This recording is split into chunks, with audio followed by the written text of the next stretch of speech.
This is a Roku stick we bought recently and it is amazing, but there are some things to keep in mind that may or may not make it work well for you. So this is what we've learned through some trial and error. For one, you have to plug this into HDMI. So whatever you're gonna use it in, TV or monitor, has to have an HDMI slot. Second thing is that it has to be powered when in use, and that comes out of here. So if it's plugged in, the cord, this C cord, which comes with this, it comes out. So you have to be sure that you have space for this where this is going to be plugged in. And that was the first issue we ran across when we were trying to use it in our monitor. So keep that in mind. They do not give you a plug. This is where you got to plug it in somewhere for the power. So you either put this in somewhere that can power it up with this USB-A slot, or provide your own wall plug. This is a great way to turn a non-smart TV into a smart TV. Basically, you plug this in, you power it up, you sign up for a Roku account, which is free, but you do need to create an account. And then you gotta connect this to Wi-Fi. So if you have an account and can connect this to Wi-Fi, boom,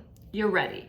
And then you can add all the free apps you want to here. If you pay and have subscription to Amazon Prime, Netflix, stuff like that, then you will add it to this for free, and then you'll log in and it'll remember. So you can unplug this and bring it with you on vacation, plug it in, connect to the local Wi-Fi, and boom, all your streaming platforms and everything are right there on the TV with you. Like, it's just really, really cool. This will work on TVs and it will work on monitors, but here's what we learned about those. Monitors are a little bit tricky because of the speaker aspect. Those speakers are usually controlled through the computer, and this is bypassing the computer when you've got it plugged into the monitor. So you've got to use external speakers, and then the remote that comes with it is not going to control that. It's really hard to explain, but if you're using this on a monitor, you got to connect external speakers, and then you have to adjust that speaker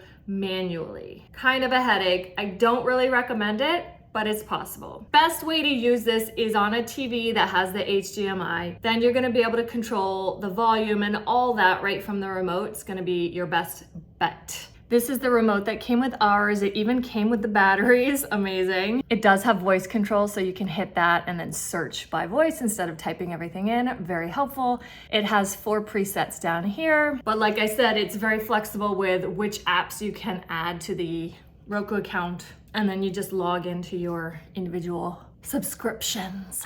And then your volume and mute is on the side, and again, you can't do that with the monitors, at least not the 2 monitors we tried it with. But anyway, long story short, we love this. Love it, love it, love it. We also have a Roku TV in our main living area. We just wanted a second TV up in the attic for the kids.